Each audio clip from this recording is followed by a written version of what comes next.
Boa noite, galera. Estamos aqui no Centro Universitário do UNES hoje para discutir um pouco sobre a disciplina Solos. Meu nome é Alexandre Rodrigues Siqueira de Oliveira. Vilas Boas Henrique Pereira. Diego Andrade de Oliveira. Estamos no segundo período. Nosso professor é o senhor Roberto e iremos falar um pouco de solos para vocês aí hoje. Mas o que vem a ser solos? Como é formado esse solo?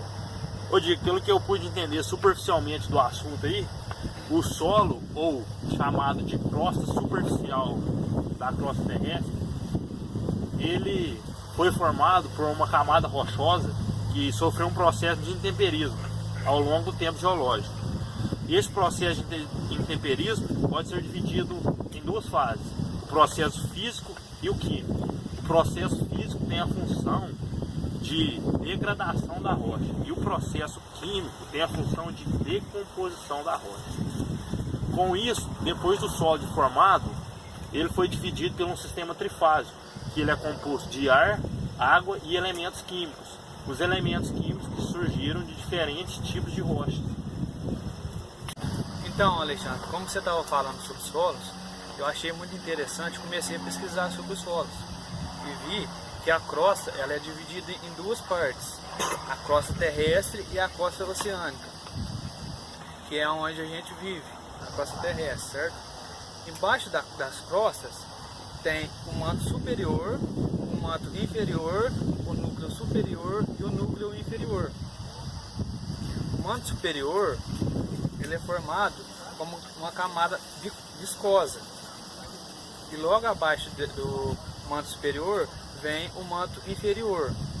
Abaixo do manto inferior vem a parte central do planeta, que é a parte dos núcleos, o núcleo superior e o núcleo inferior. O núcleo superior é a parte líquida dos solos, e o núcleo inferior é a parte mais sólida do solo. Isso aí.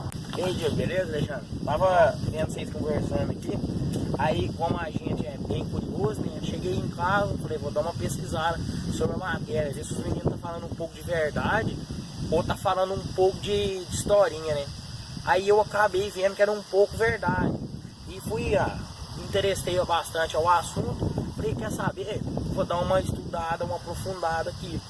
Aí eu fui ver que lá eles não comentaram sobre a transformação da Terra, que a Terra constantemente ela está em transformação, não em 10, 5 anos, mas em tempos geológicos, tempos indeterminados.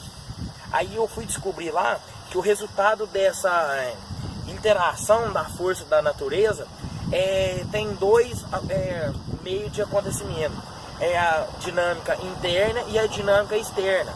A dinâmica interna, nela ocorre os vulcões, os terremotos, os maremotos. É o que acontece internamente. São quando a gente chega a ver, é porque já aconteceu o desastre maior. Foi um desastre que aconteceu dentro da Terra, que a gente não conseguiu ver. Aí tem os desastres externos, que é as erosões, as sedimentações, os arrastos de partículas. Esses três que foram citados por último, a gente já consegue ver. É uma coisa que está na superfície, está por fora. E isso tudo, dentre as três, tem muitas outras que eu não citei aqui agora. E que foram destruídas, criadas da natureza. E vem sendo crescida cada vez mais. Aqui, Diego, eu estava pensando um pouco aqui. Você jogou uma pergunta no parceiro aqui, né? O que é o solo? Agora deixa eu te fazer uma pergunta então. O que forma o terremoto? Como que o terremoto ele acontece?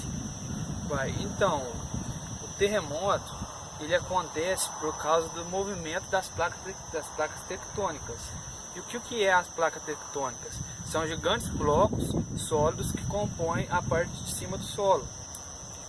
E as placas tectônicas ela têm três diferentes tipos de movimento, que é os movimentos transformantes, os movimentos convergentes e os movimentos divergentes. Os movimentos transformantes é aqueles que uma placa se deslizam com a outra. Isso, quando ocorre esse movimento, é quando ocorre um dos maiores terremotos, certo? E o movimento convergente é quando uma placa se encontra com a outra. Aí o que acontece? A placa menos densa, ela entra por baixo da outra placa e a outra placa sobe, criando as cadeias montanhosas. E o outro movimento é o movimento divergente, que é o distanciamento das placas. Esse distanciamento, quando ocorre esse distanciamento, ocorre o magma que fica na nuca do planeta, acaba saindo por esse buraco e chegando à crosta terrestre, ele resfria, formando uma nova rocha, com diferentes elementos químicos. É isso. Foi através disso que aconteceu a Cordilheira dos Andes, então, Diego? Exatamente. A Cordilheira dos Andes aconteceu por um movimento de convergência. Então, é porque a gente fica pensando, então o planeta era um bloco só, agora ele se separou. Exatamente, por causa dos movimentos das placas tectônicas. Ah, certinho, tirou minha dúvida. Adubação verde, ou plantio verde, é a prática de adicionar umas plantas leguminosas na superfície do solo. E você adquirindo esse conceito desse plantio verde no solo, você começa a enriquecer o solo nutricionalmente, com nitrogênio. E isso, com esse plantio, você aumenta a presença de nitrogênio no solo e favorece o aumento da produção de biomassa vegetal. E ultimamente vem crescendo muito no mercado isso, porque antigamente você só jogava aquele adubo convencional que todo mundo usa.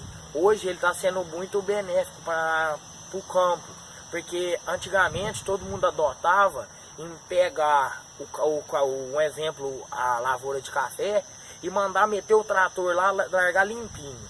Hoje em dia isso já não vem usando isso mais. Você larga o mato, o plantio verde, adubação verde, uma braquiária, algum leguminoso no meio, e depois você vem com a roçadeira, roçou, e ele vai ficar no solo.